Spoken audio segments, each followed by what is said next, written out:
There was blood on my right hand when the security guards grabbed me by the arms. It wasn't my blood. It was 7:52 on a Friday night in November, and I was being walked out of the banquet hall of the Pinehurst Country Club in Fayetteville, North Carolina, with my dress shirt torn at the collar and a tie I'd never worn before completely ruined. And even so, the only thing I could think about was whether the kid was breathing right. But before I tell you what happened inside that hall, I need to take you back to the beginning.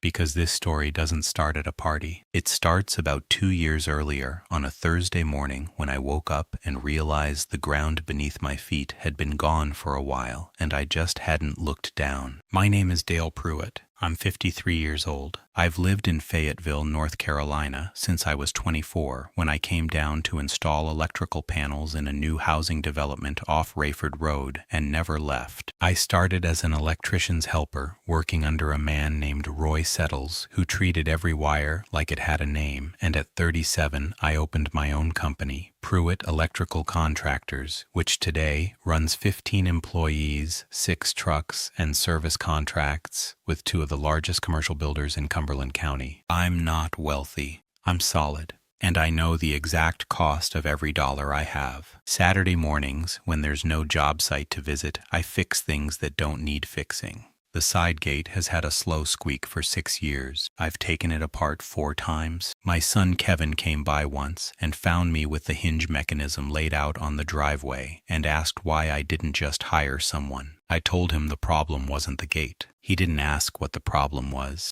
Kevin is 28. He married Brooke Harwell almost 2 years ago at a venue outside of town, an old tobacco barn converted into an event space, 230 guests, a live bluegrass band for the cocktail hour, and a DJ for the reception. He's a good kid, my son. Works as a project coordinator for a civil engineering firm, gets up early, pays his bills on time, calls me every week without fail. We built something real between us, the 2 of us, in the years when it was mostly just us in the house, because Sandra was there, but not in a way that counts as being there. Sandra Pruitt, born Sandra Whitfield. 51 at the time, director and founder of Whitfield Academy, a private school in central Fayetteville that she opened with money I believed, at the time, came from her mother's estate. Dark hair, always cut to the same precise length just below her jaw, clothes I never saw her wear twice to the same kind of event. A way of speaking I always described to myself as measured, every sentence considered before it left her mouth, every word exactly where she put it. We met when I was 26 and she was 24. I was doing the electrical installation at a private school where she worked as administrative coordinator. She brought me a bottle of water without being asked and wanted to know if I thought electrical code inspections in public schools were actually enforced in North Carolina. It wasn't the question I was expecting. I told her honestly that most of the time they weren't. She said, "At least you don't lie to be polite," and walked away. 2 months later, we were together. 18 months after that, married. What I genuinely loved about her, the focus. Sandra knew what she wanted and went after it without asking anyone's permission. When she decided to open her own school, she didn't spend months thinking about it. She researched, built a business plan, sat me down and showed me projected enrollment numbers and a 3-year financial model. I looked at those pages and thought, this is someone who does what she plans. It took me too long to understand that planning something and doing it without anyone noticing are 2 very different things. For 22 years, we were married in a way I'd call functional. There was affection. There was routine. Sunday evenings, we'd sit on the back porch with sweet tea and watch whatever game was on through the screen door. It was an odd habit, watching TV from outside, but somewhere along the way, it became ours. Hidden inside those Sunday evenings was a version of us that was real. The crack I ignored for too long started when Kevin announced he was dating Brooke Harwell. The Harwells weren't old Fayetteville. Brooke's father, Gerald Harwell, was a retired civil engineer who'd made his money on infrastructure contracts across the Carolinas and settled in Fayetteville in the mid-90s. They had a house in the Haymount neighborhood, a country club membership, kids who'd gone to schools out of state. The kind of family that doesn't need to announce its standing. You just notice it in the details. Sandra recognized it immediately in a way I didn't know how to name at the time. From the day Kevin introduced us to Brooke, something in Sandra shifted. Not in character, in posture, literally. She started sitting differently at dinners with the Harwells, choosing what she wore with more deliberateness, pausing before she spoke as if she were selecting vocabulary, and I, who worked with wire and conduit and breaker panels, didn't see that the woman next to me was measuring the distance between what she was and what she thought she needed to be, and that in that measurement I was a problem. The first time I felt it was at the engagement dinner at a restaurant downtown on Hay Street. Gerald Harwell asked what I did. I told him I ran an electrical contracting company. He said, "Good for you," with the tone of someone saying, "I see." And Sandra, sitting right beside me, said nothing, didn't expand on it, didn't add anything, didn't correct the impression that was forming. She just held her wine glass and changed the subject. In the car going home that night, I asked if everything was okay. She said everything was fine. I believed her, but it stayed with me, not as hurt feelings, as a question. A small question I left unanswered for months. The second sign came from a conversation I overheard by accident 3 weeks before Kevin's wedding. I was in the hallway of the house. I'd gotten home from work earlier than expected, and I could hear Sandra in the bedroom on the phone. She didn't know I was home. The door was halfway open. She said, "No, Mom. I know what I'm doing. Kevin needs a family that can stand next to the Harwells without embarrassing him. I can't have Dale showing up to every event looking like he just came off a job site." I stood in that hallway for a stretch of time I couldn't measure. Then I went to the garage, sat down on the metal stool I keep next to the workbench, and stared at the breaker panel on the wall for another stretch of time I also couldn't measure. I didn't go back to the bedroom. I didn't say anything that day. I didn't say anything for the days that followed. Kevin's wedding was on a Saturday in December with that cold Carolina sun that looks warm from inside and isn't. I wore a navy suit Sandra had picked out because she said my gray one was dated. I stood through the ceremony with the tie not too tight and smiled in every photo. When Kevin hugged me before he walked out to take his place, he said, "Thanks, Dad," quietly into my shoulder, and that was worth more than anything else that happened that day. In the months that followed, the pattern became clearer. Sandra started organizing get-togethers with the Harwells without consulting me. Then she started telling me the day before, then sometimes with a few hours' notice. And when I arrived late because of a job or a meeting, the comment never came from her directly, but I felt it in the silences as if it had. In March of that year, Kevin called me on a Tuesday afternoon. He was uncomfortable before he even spoke. I could tell from the way he started. He said Brooke had mentioned it might be better if I didn't come to her mother's birthday dinner because it was going to be more of a Harwell family thing. I asked who had suggested that. He was quiet for a second and then said, "Mom mentioned it might be easier that way." Mom. Sandra. I didn't say anything to Kevin about it. I told him I understood, that it was fine, that he didn't need to worry about it. I hung up, walked to the kitchen sink, washed my hands like I'd just come in from a job, and made dinner. Pot roast, which is what I make when I need to cook without thinking. I ate alone at the kitchen table with the television off. That was when the small question I'd been carrying since the engagement dinner stopped being small. In the days that followed, I started paying attention to things I'd been letting go. The way Sandra described my work when she was on the phone with her friends, he has a contracting business, as if commercial and industrial electrical installation was the same as fixing an outlet in someone's apartment. The way she would steer what I could and couldn't bring up at Harwell gatherings. Once she pressed my arm lightly under the table when I started talking about a contract we'd just signed with a developer, as if that wasn't appropriate for the occasion. The way she looked at me at those dinners, not with warmth, not with pride, but with the expression of someone monitoring a variable. And that's when I talked to Aaron Pell. Aaron has lived next door to me for 14 years, in a brick ranch house with a well-kept yard and a detached garage, where he keeps a 1969 Chevrolet C10 pickup that's been in some stage of restoration for at least 9 of those 14 years. He's 67, retired from the North Carolina Department of Transportation after 28 years as a civil engineer, and he has the specific patience of someone who spent decades waiting for asphalt to cure on schedule. He's not a man who uses a lot of words. When he uses them, they're worth hearing. We became friends because he asked me to rewire his garage, and we ended up drinking beer on the tailgate of his truck until 10:30, debating whether the I-95 expansion project was actually going to reduce traffic or just move the bottleneck north, which is a conversation neither of us had any authority to have, but we had it anyway. That was 8 years ago. He's the closest thing I have to a best friend in this city. It was a Thursday evening in April, still cool enough to sit outside. I walked over to his place with some excuse about borrowing a socket set I knew I didn't need. Aaron looked at me, understood it wasn't about the socket set, and said, "Come on back, I've got cold ones in the cooler." We sat in the garage for almost 2 hours. I laid out what I'd noticed over the past several months as calmly as I could manage. Kevin's phone call, the dinner, the arm press under the table, the way she described my work to her friends, the whole pattern. Aaron listened all the way through without interrupting. When I finished, he was quiet for about half a minute. Then he asked, "Dale, the school Sandra started, where did that money come from?" I told him from her mother's estate. He asked, "Did you ever see the paperwork on that?" I didn't say anything. "Did you sign anything when she opened it?" Still nothing. Aaron reached into the cooler, pulled out 2 more beers, set one in front of me and said, "I'm not saying anything's wrong. I'm asking whether you actually know where the money came from." I didn't know. 22 years of marriage, and I didn't know where the money came from that opened Whitfield Academy. That night, I drove home with a beer in my system and a question I couldn't shake. I didn't say anything to Sandra. I did my usual routine, turned off the downstairs lights, went up, brushed my teeth, got into bed. She was on her side reading something on her tablet. She said goodnight. I said goodnight.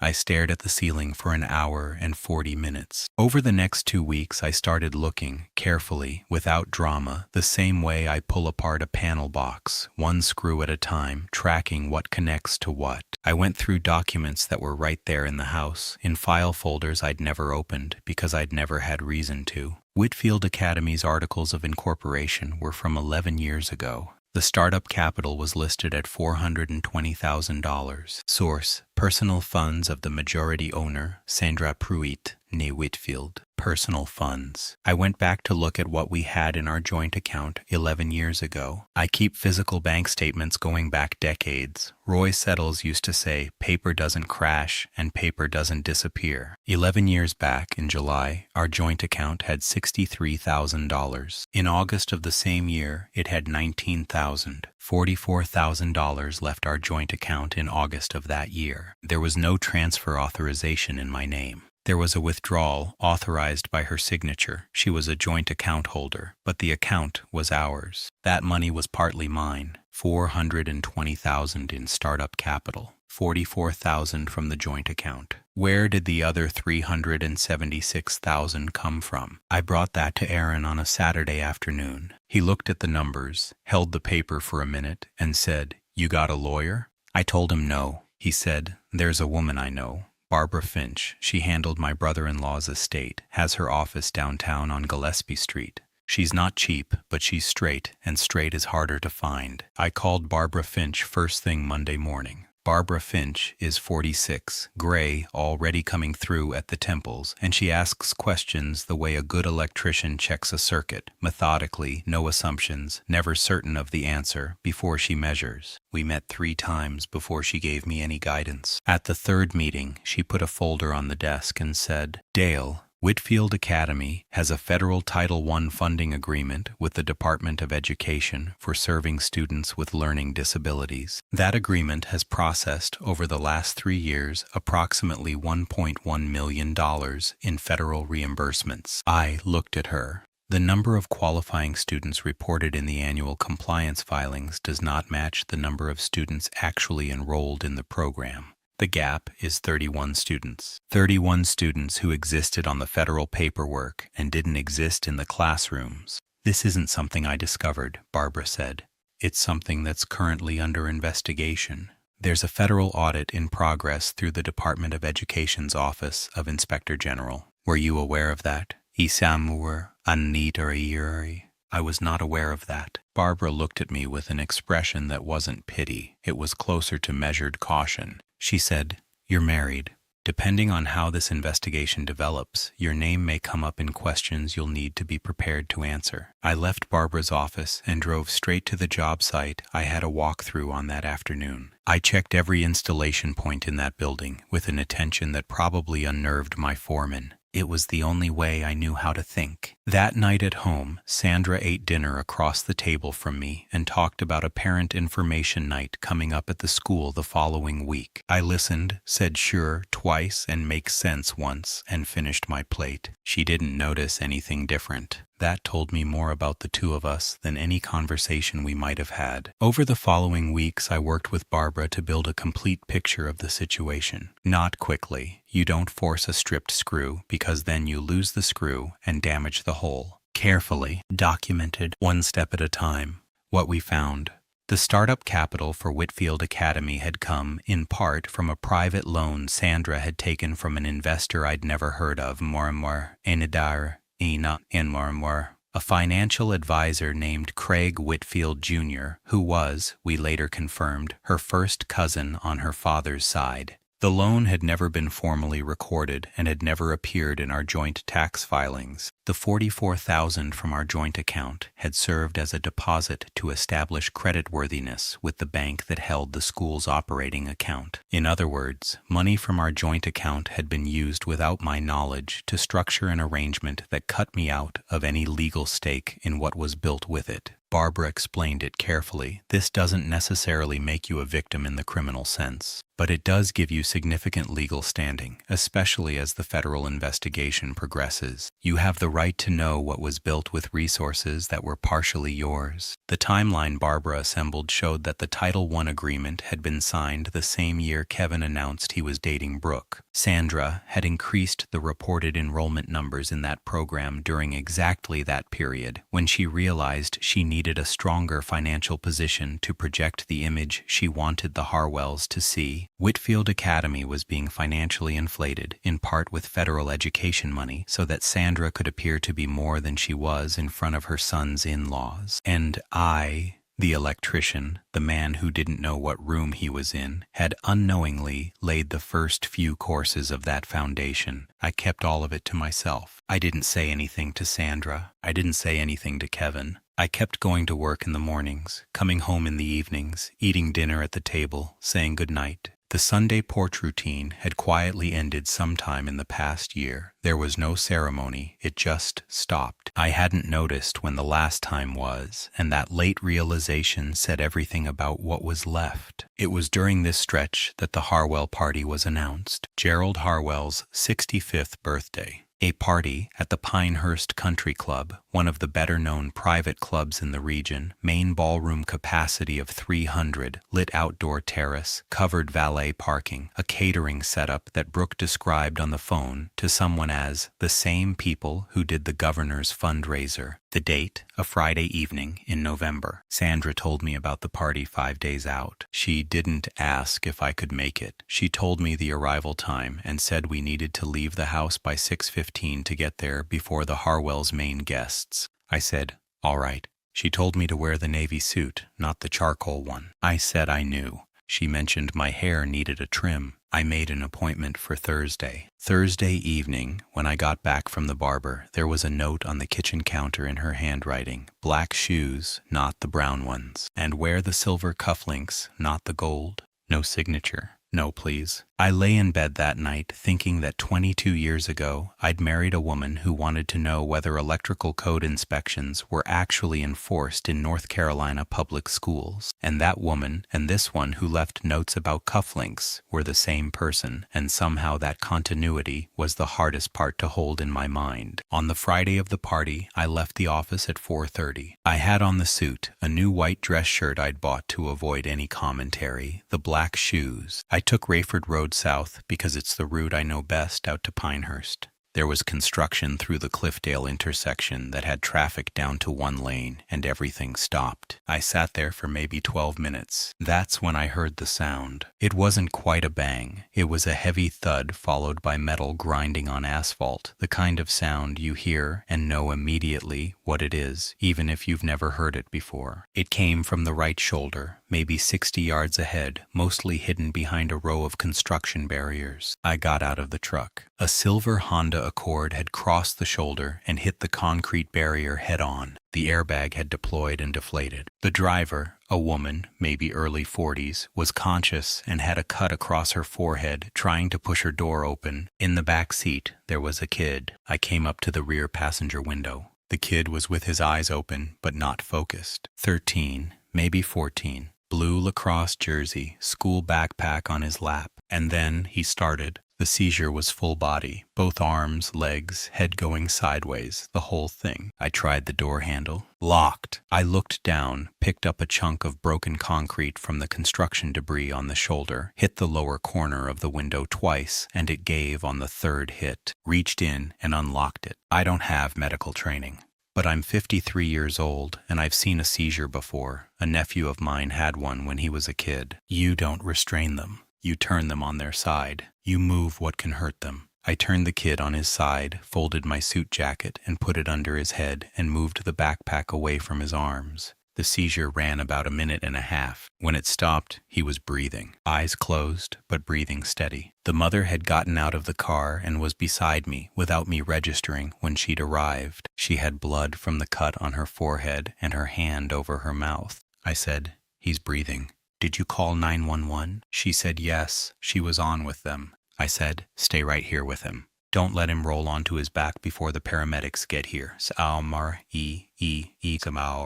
She asked my name. I said Dale and walked back to my truck. It was in the rear-view mirror that I took stock of myself. The white dress shirt had blood on it from the broken window glass. I'd cut my right palm without feeling it, and the collar was pulled and stretched from where I'd leaned through the window frame. The tie was twisted sideways. The haircut I'd paid for the day before was gone. Traffic was moving again. I checked the time. It was 6:58. I kept driving to the club. The Pinehurst Country Club has a gated entrance with an attendant booth and 2 security staff checking guest lists. When I pulled up and gave my name, one of them looked at me, looked at the list, looked back at me, and went to get the event coordinator. The coordinator was a man named Todd, mid-30s, black vest, earpiece. He gave me a quick assessment look and told me there was an issue with my appearance for the event. I told him I'd had an incident on the road. He said he understood, but that the club's dress code didn't permit entry in damaged or soiled attire, and it might be best if I returned after having a chance to change. I told him I was the groom's father. The birthday honoree's son-in-law was married to my daughter-in-law's sister, and my son was the honoree's son-in-law. Todd said he understood, but that the direction he'd been given was clear. Direction from whom? I didn't need to ask. I was walked to a side entrance near the ballroom, where 2 younger security staff stood on either side, while Todd went inside to check on the situation. I stood at that side entrance with a blood-stained shirt, my suit jacket in my hands, and my right palm wrapped in the pocket square I'd had in the breast pocket. 5 minutes later, Todd came back with Kevin beside him. Kevin looked at me and stopped. Then he said, "Dad, what happened?" I told him I'd had a situation on the way over. His expression was split, genuine concern about how I looked and something harder to name, which I understood as the discomfort of being caught between me and that moment in a place where he needed everything to go smoothly. Behind him, somewhere inside the ballroom, I could make out Sandra in a dark burgundy dress, watching. Todd said to Kevin in that professionally neutral tone of someone following instructions, "Mr. Pruitt, per the direction we received, we'd need to ask that you accompany your father so he can step out and return when he's had a chance to change." That's when I heard quick footsteps coming from the corridor that connected to the side entrance. A woman came around the corner looking for someone specific. Black evening dress, hair half come down from whatever updo she'd started with, a bandage strip across her forehead. She scanned the space, and when she saw me, she stopped completely. It was the mother from the accident. We looked at each other for a second. She said, "I knew that was you."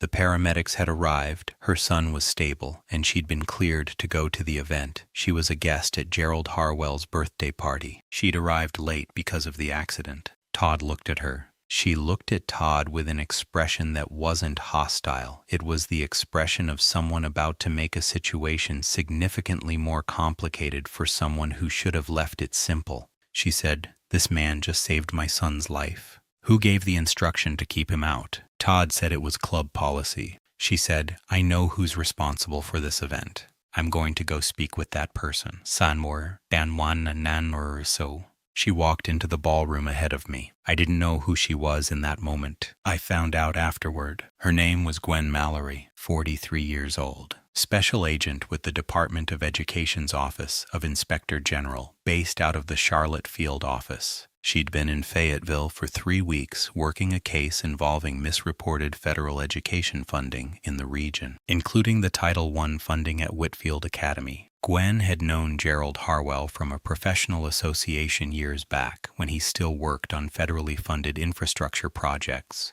They hadn't been in touch for a while, and he'd personally invited her to the birthday party. She didn't know who I was when she saw me at that side entrance. She only knew I was the man who'd broken the car window and turned her son on his side while he was seizing, and that this man was being removed from a party with blood on his hands that wasn't his. When she saw me, she recognized me. When she walked into the ballroom and went directly to Sandra, whose name and position and open case file she already knew, the situation changed entirely. I found out later from Kevin what happened inside while I was being walked toward the exit. Gwen had said a brief hello to Gerald Harwell and made her way to where Sandra was standing. They'd exchanged a greeting with the coolness of two people who understand exactly what connects them without having to say it. As Gwen had said, precisely and without drama, "The man who's being removed from this venue just saved my son's life out on Rayford Road. Is he your husband?" Sandra had said he was. Gwen had been quiet for a moment and then said, interesting tense. It was Gerald Harwell who came to the side entrance and personally asked me to stay, not with fanfare, with the directness of an engineer assessing a situation. He said what I'd done on that road wasn't the kind of thing a decent man lets go unacknowledged. I walked into the ballroom with a stained shirt and my right hand wrapped in a pocket square. I sat in a chair near the entrance and didn't make my way to any particular table. Kevin stayed beside me for a while. Brooke brought me a glass of water without being asked and said, "I'm glad you came, Dale," in a tone that had nothing polite or obligatory about it. Sandra didn't come near me once the entire evening. In the days that followed, 3 things happened independently, but in a sequence I can't call coincidence. First, Barbara Finch called to tell me the Department of Education OIG investigation into Whitfield Academy's Title I filings had moved to formal notification phase. Sandra would be required to respond. Second, Aaron called to check on me and mentioned, without being asked, that he'd spoken to someone he knew at the County Register of Deeds, and that the condominium Sandra had purchased 2 years prior, which I had no knowledge of, was titled solely in her name under a premarital asset claim based on a legal instrument she'd executed without my signature or knowledge, a fraudulent instrument. Third,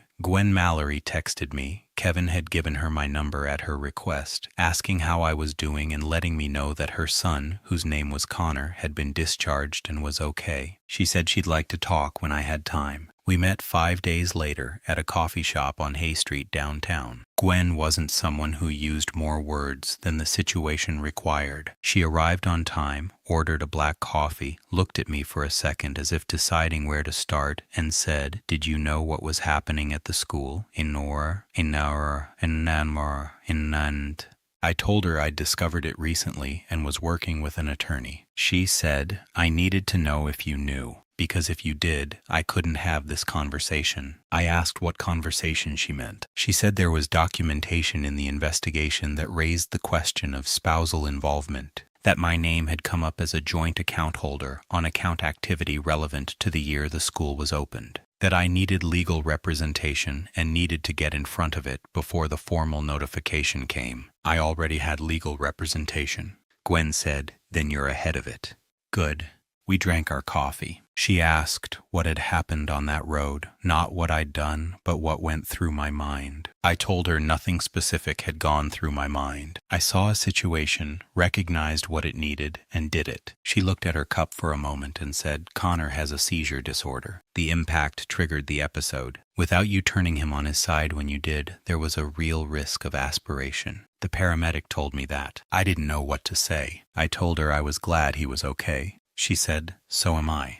We stood up outside on the sidewalk before going our separate ways, and she said, "Take care of what's yours, Dale. What's legally yours and what's yours by right. Both of those things, ikar, inwar, I took care of both." Barbara Finch spent the next 2 months building out the documentation of my position in the investigation, establishing that I'd had no knowledge of or participation in the misreported enrollment figures, that the joint account movement had been made unilaterally, and that there was documentation supporting the fraudulent nature of the premarital asset instrument on the condominium. We filed everything in an organized, preemptive presentation before any formal notice arrived. Simultaneously, we filed for divorce. Sandra was served on a Wednesday morning in January at 9:45 with 2 separate legal matters: the federal notification from the OIG delivered through the U.S. Attorney's liaison and the divorce filing through the county court. I heard later that she stayed in her office at the school for nearly 3 hours without seeing anyone after she was served. I found that out from the school's office manager, a woman named Patty Greer, who had worked there for 8 years and who stopped me in a Harris Teeter parking lot one day to ask how I was doing, who told me without me asking. She said she just stayed in there with the door shut. When she came out, she had her coat on and her bag, and she left. Whitfield Academy had its Title I agreement suspended pending the outcome of the investigation. Craig Whitfield Jr., the cousin investor, was also contacted by federal investigators. Sandra's attorney filed responses. The investigation was ongoing when I closed out my side of things. As for the condominium filed under the fraudulent premarital claim, the instrument was challenged on the basis of the documentation of fraud. It had no legal standing. The property was included in the marital estate division. I'm not going to tell you the final numbers. What I came out with was enough for what I needed. What she came out with was enough for her to start over, if she chose to. I didn't wish that she couldn't start over. That's worth saying. The day I signed the divorce papers at the Cumberland County Courthouse on Russell Street, I walked out with a manila envelope under my arm and went to my truck in the parking deck. I sat down, put on my seatbelt, and didn't start the engine for about 5 minutes. I didn't feel happy. I didn't feel angry. I felt something that's hard to name precisely, something close to what I feel when I finish a complete electrical inspection of a building, verify every circuit, close the panel, throw the main breaker, and everything comes on. It's not emotion. It's confirmation. It's the feeling that things are as they're supposed to be. I started the truck and drove to the job site I had a walkthrough on that afternoon. Today I live in a 2-bedroom house I'm renting in the Massey Hill neighborhood, not the fanciest part of Fayetteville, but there's a diner 2 blocks over that opens at 5:30 in the morning, which suits me fine because I've always been up early. Getting up early is the oldest habit I have. It survived everything else. Kevin comes over for dinner the first Sunday of every month. Brooke comes when she can. Last time, she brought a pie she'd made herself and turned a little red when I told her it was the best I'd had in a long time. She's a good person, Brooke. It took me too long to see that clearly because I was looking at other things. That's something I'd do differently. I'd have looked at her sooner, not as an extension of the Harwell family, but as who she actually is. Gerald Harwell called me about a month after the party. Said he'd learned more about what had happened that night, not just the accident, but the full picture. We talked for about 25 minutes. He's a practical man, Gerald, and I'm a practical man, and sometimes 2 practical men can have an honest conversation more easily than people who talk a lot. He said, "You didn't deserve what happened to you, Dale." I told him I knew that. He said, "My daughter thinks the world of Kevin. I want you to know that." I told him I appreciated it. Aaron and I sat out in his garage the Saturday after I signed the divorce papers. We stayed until almost 11 talking about the C-10, about whether the I-95 expansion had actually moved the bottleneck north the way we'd predicted, about a documentary he'd watched the week before about the construction of the Blue Ridge Parkway. Neither of us mentioned Sandra, the school, or the divorce. There was no reason to. Aaron is the kind of man who knows when a thing is finished. When I left, he gave me a nod from the garage door and said, "Take care, Dale." I said, "You too, Aaron." That was it. Sometimes that's enough. Gwen Mallory sent me a text the day the Title I agreement was suspended. It said, "Case is moving forward. Connor says thanks." I replied, "Really glad to hear it.